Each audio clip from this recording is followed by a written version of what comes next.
మనం ఈ గ్లాస్ని ముందు తోద్దాం. అప్పుడు ఈ గ్లాస్లో మంది ఎక్కువ అనుకుని దీన్ని తీసుకుంటాడు.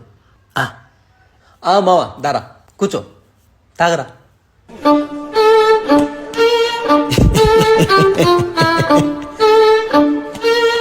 One second.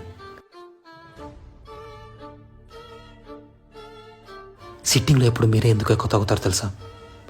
ఎందుకంటే మీరు తాగుబోతులు 3 రకాలుగా అంచనా వేస్తారు. కొత్తగా తాగేవాడు, తాగుబోతు, పచ్చి తాగుబోతు. అంటే నాలాంటి వాడు.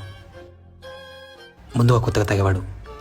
మీరు ఈ గ్లాస్ని ముందుకు తోశారు కాబట్టి తను ఆ గ్లాస్లో మంది ఎక్కువ ఉందనుకొని ఆ గ్లాస్ని పిక్ చేసుకుంటాడు. అప్పుడు ఈ గ్లాస్లో మంది ఎక్కువ ఉంటుంది. తర్వాత తాగుబోతు. మీరు ఈ గ్లాస్ని ముందుకు తోశారు కాబట్టి తను ఆ గ్లాస్లో మంది ఎక్కువ ఉందని అనుకోవాలని మీరు అనుకుంటున్నారని ఈ గ్లాస్ని పిక్ చేసుకుంటాడు. అప్పుడు ఆ గ్లాస్లో మంది ఎక్కువ ఉంటుంది. సో ఫైనల్లీ పచ్చి తాగుబోతు అంటే నాలాంటి వాడు. మీరు ఈ గ్లాస్ని ముందు తోశారు కాబట్టి తను ఈ గ్లాస్లో మంది ఎక్కువ ఉందని అనుకోవాలని మీరు అనుకుంటున్నారని, తను ఈ గ్లాస్ని పిక్ చేసుకుంటాడని మీరు అనుకుంటున్నారని తను అనుకొని ఈ గ్లాస్ని పిక్ చేసుకుంటాడు.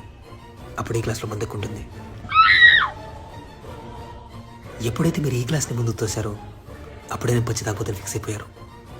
కానీ నేను ఎలా తాగుతానంటే నాకన్నా పెద్ద తాగుబోతు ఎలా తాగుతాడో అలా తాగుతాను. అంటే పచ్చి తాగుబోతు కంటే తాగుబోతాలు అన్నమాట.